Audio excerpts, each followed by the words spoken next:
ഒന്നുമില്ല. ഒരു ദിവസം മമ്മി വിളിച്ചിട്ട് പറഞ്ഞു, ഇതെൻ്റെ ആദ്യത്തെ PC ആയതെൻ്റെ. നിങ്ങൾ ഇപ്പോൾ ഉള്ളതിൽ എല്ലാ ഓഡിയൻസും ഇത് കണ്ടിട്ടുണ്ടോ എന്ന് എനിക്ക് അറിഞ്ഞൂടാ. എനിക്ക് ശരത്തേട്ടൻ ആദ്യമായിട്ട് മേടിച്ചു തരുന്ന PC ഇതാണ്.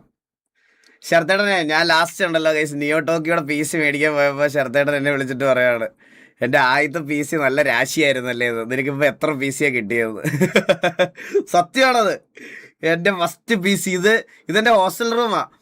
എൻ്റെ ഹോസ്റ്റൽ റൂമിൽ ഞാൻ എൻ്റെ കൂട്ടുകാരൻ്റെ റൂമിൽ, എൻ്റെ റൂമിൽ വെക്കാൻ സ്ഥലമില്ലാത്തതുകൊണ്ട് എൻ്റെ കൂട്ടുകാരൻ്റെ റൂമിൽ സെറ്റ് ചെയ്ത് ഇവിടെ നിന്നാണ് തുടങ്ങി. ഇതായിരുന്നു എൻ്റെ ഐപാഡ്. ഞാൻ ഇതിലായിരുന്നു ആ സമയത്ത് കളിച്ചുകൊണ്ടിരുന്നത്, ഈ ഐപാഡിൽ. അങ്ങനെ സ്ട്രീം ചെയ്യാൻ വേണ്ടിയിട്ട് ആദ്യം ശരത്തേട്ടൻ മേടിച്ച് തരുന്നത് ഈ ടേബിളിൽ ഇരിക്കുന്ന എൽഗാട്ടോയാണ്. ഈ എൽഗാട്ടോ കുത്താൻ ലാപ്പ് വർക്കാവാതായപ്പോഴാണ് ഇത് മേടിച്ച് തരുന്നത്. അവിടെ നിന്ന് തുടങ്ങിയതാണ് എൻ്റെ ജേണി. എൻ്റെ അവിടുത്തെ എക്സ്പെൻസ് നമുക്ക് അഫോർഡ് ചെയ്യാൻ പറ്റുന്നില്ല, ഈ കോഴ്സ് ഇപ്പോൾ ഡ്രോപ്പ് ഔട്ട് ചെയ്തിട്ട് ചേച്ചിയുടെ മാരേജ് ഒക്കെ കഴിഞ്ഞിട്ട് പഠിക്കാം എന്നുള്ളത് പറഞ്ഞു. വെക്കേഷൻ വന്നു, ഞാൻ മമ്മി എടുത്തിട്ട് മമ്മി ചോറ് വിളമ്പാൻ പറഞ്ഞു. അപ്പോൾ അമ്മയ്ക്ക് എന്തോ പറയണമെന്ന് അറിയത്തില്ല, മോനെ റേഷനറി കിട്ടിയില്ല, അതുകൊണ്ട് വൈകുന്നേരം ആകത്തുള്ളൂ, അത് കിട്ടിയിട്ട് വെക്കത്തുള്ളൂ എന്ന് പറഞ്ഞിട്ട് മമ്മി എന്തോ എനിക്ക് ബ്രെഡോ അങ്ങനെ എന്തോ ഉണ്ടാക്കി തന്നു. അത്രയും ഒരു സിറ്റുവേഷൻ വന്നുകൊണ്ടാണ് പപ്പയും മമ്മി എന്നെ വിളിച്ചിട്ട് കോഴ്സ് ഡ്രോപ്പ് ചെയ്യാൻ പറഞ്ഞത്. ഞാൻ തിരിച്ചറിയുന്ന ദിവസം അതാ.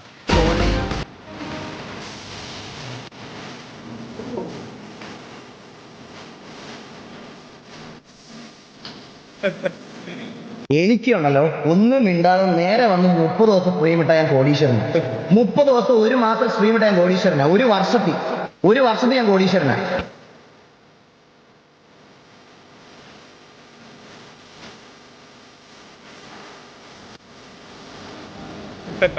അവനെ ഇഷ്ടപ്പെടുന്ന ഒരുപാട് ആൾക്കാർ ഇന്നും അവനെ ഫോളോ ചെയ്യുന്നുണ്ട്.